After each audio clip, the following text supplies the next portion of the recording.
مجمع العلوم الاسلامیہ جامعۃ الرشید کراچی کی نصاب کمیٹی کے مسئولین کی ٹیم نے جامعہ عروۃ الوثقی لاہور کا دورہ کیا۔ اس موقع پر وفد نے علامہ سید جواد نقوی سے ملاقات کی اور جامعہ عروۃ الوثقی کے مختلف شعبوں کا دورہ کیا۔ وفد کی قیادت مولانا نفیس الحق ثاقب کر رہے تھے۔ وفد میں وفاقی تعلیمی بورڈ مجمع العلوم الاسلامیہ کے نائب ناظم تعلیمات مولانا ارشد بنگش، ڈائریکٹر ٹریننگ مولانا الطاف الرحمان، ناظم نصابات مفتی احمد عفنان شامل تھے۔ اس موقع پر دینی مدارس کے نصاب کے حوالے سے تبادلہ خیال کیا گیا۔ ملاقات میں دینی مدارس کے نصاب میں بہتری کے لیے اقدامات بھی زیر غور آئے۔ اس موقع پر علامہ سید جواد نقوی کا کہنا تھا کہ دینی مدارس کو اپنے نصاب اپنی ضرورتوں کے مطابق بنانے ہوں گے۔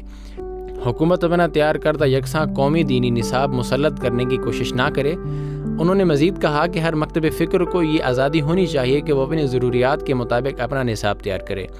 علامہ سید جواد نقوی کا کہنا تھا کہ دینی مدارس کا نصاب فرقہ واریت اور شدت پسندی سے پاک ہونا چاہیے اور اس میں جدید تقاضوں اور جدید علوم کو بھی ملحوظ خاطر رکھا جائے۔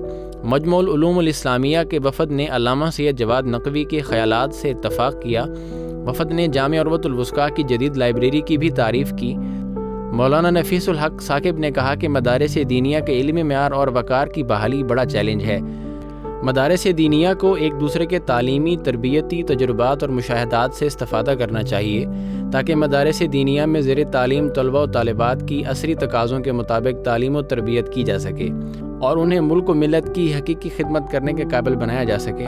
انہوں نے علامہ سید جواد نقوی کے جدید خیالات کی بھی تعریف کی۔